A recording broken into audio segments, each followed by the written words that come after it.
Dans une précédente vidéo, je vous ai partagé 20 options à changer dans Logic. Le problème, c'est qu'à chaque fois que vous allez ouvrir un nouveau projet, certaines de ces options, vous serez obligé de les recocher, de les remodifier. Donc pour éviter de faire ça, eh bien, on va créer des modèles de projets et c'est ce qu'on va voir tout de suite dans cette vidéo.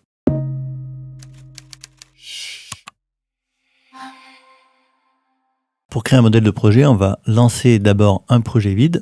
Et ce que vous allez faire, c'est créer les pistes dont vous allez avoir besoin. Si vous faites souvent le même type de compo avec les mêmes instruments, vous pouvez vous faire un modèle déjà avec les pistes dont vous vous servez tout le temps. Donc, par exemple, une piste audio pour faire de l'enregistrement de voix, par exemple. Donc là, je vais le nommer voix. Je vais mettre une icône de chant. Je vais prendre mes sessions player. Donc, par exemple, un drummer, un bassiste et un pianiste. On va créer par exemple une piste instrument logiciel si vous voulez utiliser des synthés, etc. Voilà, là par exemple avec le plugin Labs de Spitfire. Et à partir de là, il va falloir déjà régler les options que vous voulez modifier dans Logic Pro. Donc je ne vais pas toutes les refaire, je vous mettrai le lien des 20 options à changer dans Logic. Mais par exemple, le magnétisme. Ici, je vous disais de le régler par défaut plutôt sur la valeur absolue.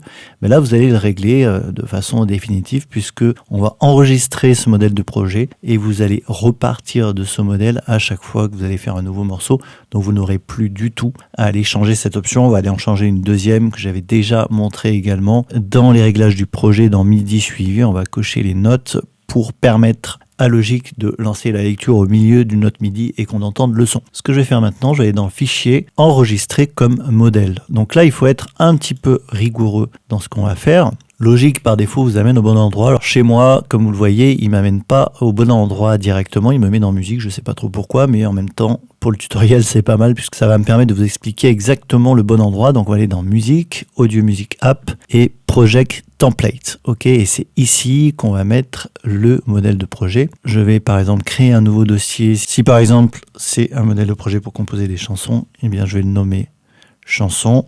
Et je vais cliquer sur créer. Donc ici, j'ai mon modèle.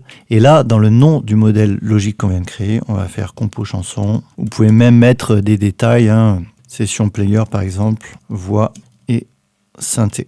Et vous cliquez simplement sur enregistrer. Donc à partir de là, ce projet Logic, lui, n'a pas été enregistré. On a juste enregistré comme modèle. Donc lui, vous pouvez le fermer.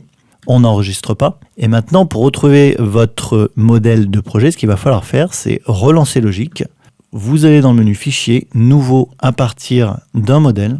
Et ici, vous voyez dans Logic, vous avez mes modèles. Et si vous avez créé des sous-dossiers, eh bien on va les voir ici, donc par exemple chanson. Voilà le template qu'on vient de créer. Je double-clique et là, je démarre de zéro un nouveau morceau à partir de ce template. Et là, tout de suite, ce qu'il faut faire, c'est Fichier, Enregistrer. Donc là, je vous renvoie à ma vidéo sur comment enregistrer un projet Logic Pro. Enregistrer, donc là, je suis par exemple dans le dossier musique. Je vais créer un nouveau dossier qui va s'appeler chanson 1. C'est le nom de mon projet.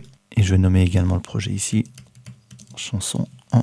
Et je clique sur enregistrer. Et là, je démarre un nouveau projet Logic à partir de mon template qui était déjà prêt. Si je retourne ici, on voit bien que je suis bien sur la valeur absolue. Si je vais dans les réglages du projet, option P, vous voyez bien que note, ça a été coché, etc. Donc vous pouvez paramétrer votre Logic avec le nom des pistes, les couleurs, tout ce que vous voulez, même dans la table de mixage. Vous pouvez tout paramétrer pour que quand vous démarrez, vous ayez déjà un énorme gain de temps. Alors, il y a une erreur à pas faire. Par contre, attention, je dis ça surtout pour ceux qui débutent sur Logic, qui sont pas trop à l'aise en informatique. Dans Musique, Audio Music App, Project Template, vos templates sont bien ici, mais ne faites pas l'erreur de double-cliquer ici et créer un projet à partir de là, puisque si vous double-cliquez là-dessus, Logic va comprendre que c'est un projet Logic comme un autre. Vous allez enregistrer, faire de l'enregistrement et du coup, votre template sera perdu puisque vous aurez tous les enregistrements qui seront dedans. Donc, la méthode, encore une fois, je vous le remontre. Vous lancez Logic si vous voulez démarrer une nouvelle compo à partir de votre modèle. Fichier, nouveau à partir d'un modèle. C'est vraiment comme ça qu'il faut faire. Vous allez chercher votre modèle, vous double-cliquez et